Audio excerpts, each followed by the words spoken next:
Listening to the Fred Thompson Show with Jed Babin and Jerry Thompson, and our dear friend John Rich is online. John, how you doing?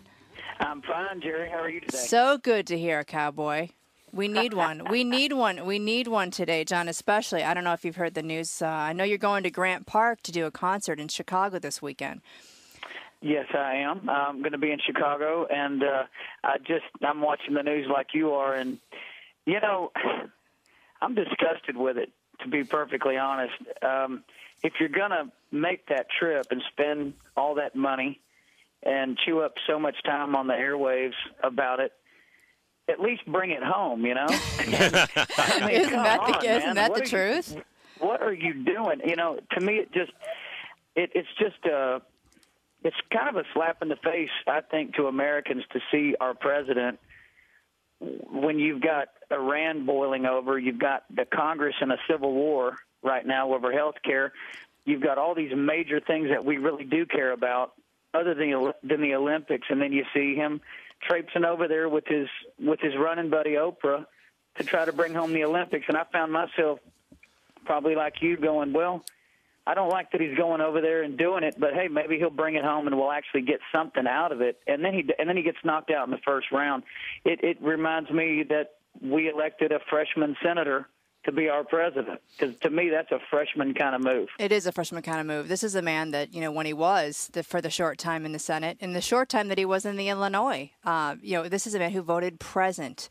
Fred often said on the campaign trail when he was supporting John McCain later on as the candidate that, listen, we don't know who this man is. We don't know much about him. The things that we do know is that he has never one time stood up against power. Never one time. Always gone along with the flow. And this is why we can see him vacillating, I believe, so weak in Afghanistan, not being able to make a decision when it was a war of necessity just a few months ago. And now he's wavering and quivering. And I think everybody in the world sees it. And I think this is just, unfortunately, it's going to be a comedic, bonanza for everybody to see that he makes us look weak. It's one more thing in a long line of bad decisions, bad judgment. And I know that was one thing that I was concerned with watching him campaign was, well, he's a great speaker. He's charismatic.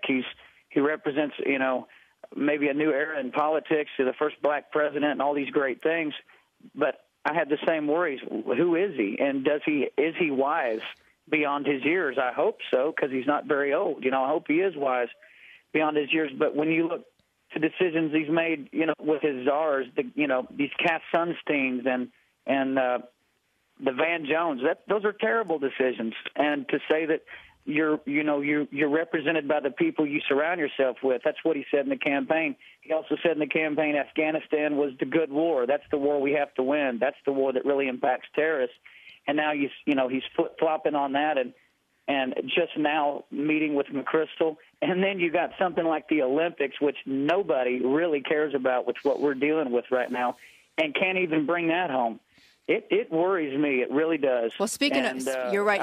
I am not proud of that move that he just made. No, and speaking of people that he surrounded himself with, there's one person that's sort of been revolving around him in all these different entities, and that's Valerie Jarrett.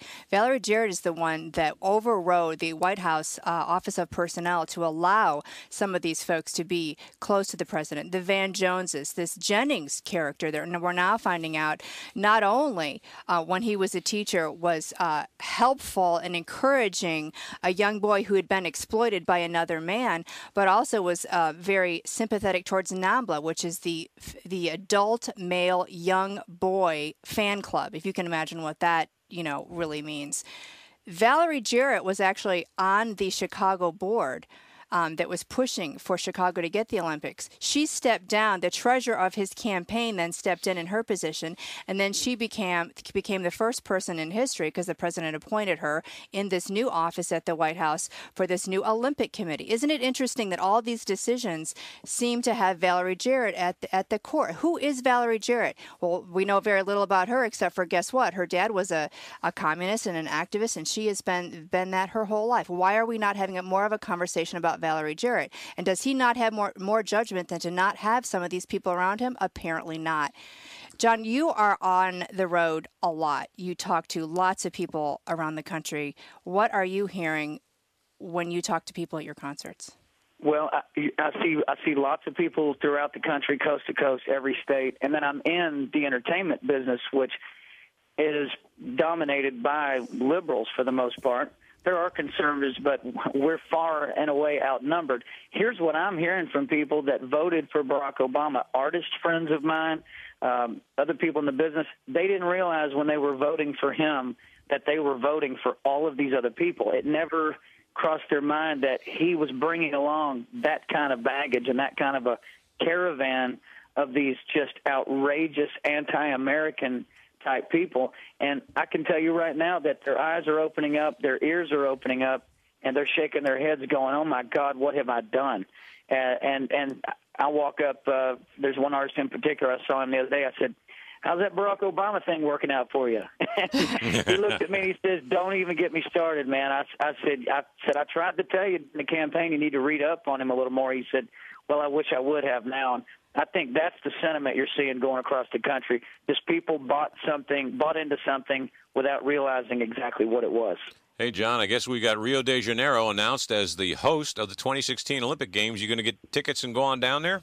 Wow, that's a beautiful country. Isn't it? This will be the first Olympics in South America, right? It is, indeed. Oh, that's great for them. That's great for them. It is great. And Pele, I know, did I think the presentation for them, and you have to be proud for them because that really is an important victory for them. So congratulations to them, and congratulations to you, John, for your success of your most recent album, "Son of a Preacher Man," and I look forward to seeing you at the Country Music Association Awards in November. Yes, ma'am. And it's always a pleasure speaking with you and Mr. Babin there. I appreciate you having me on. Thanks, John. Great talking with you.